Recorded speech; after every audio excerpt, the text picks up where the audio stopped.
When you're making jams, you're gonna have good days and you're gonna have not so good days. Today I made a batch.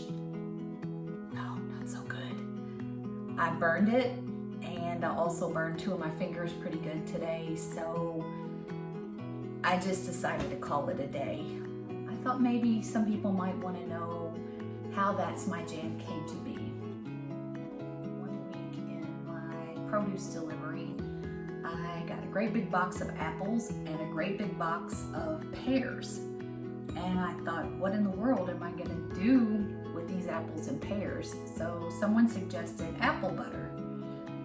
Now, I have always loved apple butter, but I didn't have the first clue about how to make it. So I found the recipe, and oddly enough, it turned out great. So then I took the pears and looked up a recipe for pear preserves. They turned out great. And this is crazy, but I entered them in the Kentucky State Fair that year and won a blue ribbon.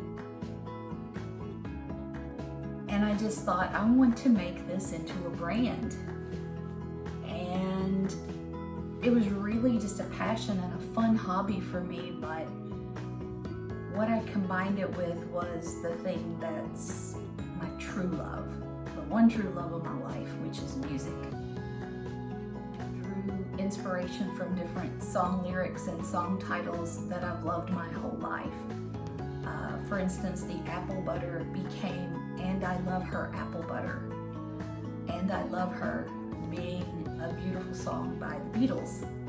So all of the names just kind of went from there, and the brand was developed.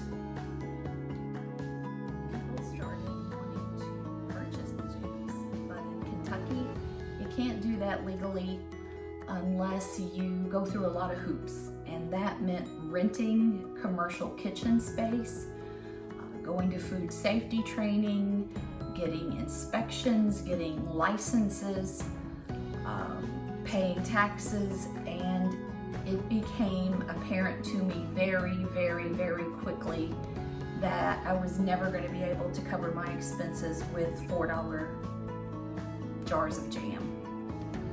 Literally all of the joy was gone.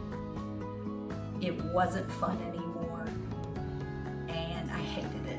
So I shut down the business and went back to just making jams and jellies for my friends and for myself. I just got burned out. You know, I was working full time, I was tired, I just didn't do it anymore. Then earlier this year, there were some significant changes at my job, and it wasn't going to be a good fit for me. So after 37 years, I decided to take early retirement. I found myself just kind of lost. Didn't want to get a job or go back to work, but I was lost.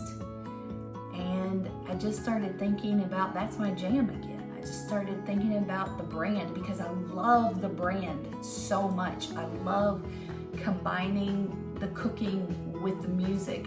I love everything about That's My Jam's brand. But I did not want to even consider going back to selling it. So I started thinking about videos. And I uploaded some videos on Facebook. I thought, you know, if I'm going to do this, I'm going to need to do it right. I'm going to need to go to YouTube. It occurred to me, instead of trying to sell it again, I'm just going to teach everybody how to make it. I'm going to share every single recipe, every single tip, every single thing I know about every single flavor That's My Jam made. Making these videos is important to me. It's important to my well-being, and it's something that I really enjoy doing. I like making them, I like editing them. So I'm really excited about the potential. I'm hopeful that we will get some followers, and I'll be able to continue making the videos. I'm going to need to ask you to click that subscribe button, to like the videos, share the videos, view the videos, comment on the videos.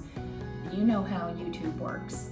I need some support in order to make this successful. So I've got some things up my sleeve, and I hope you'll stay tuned for that.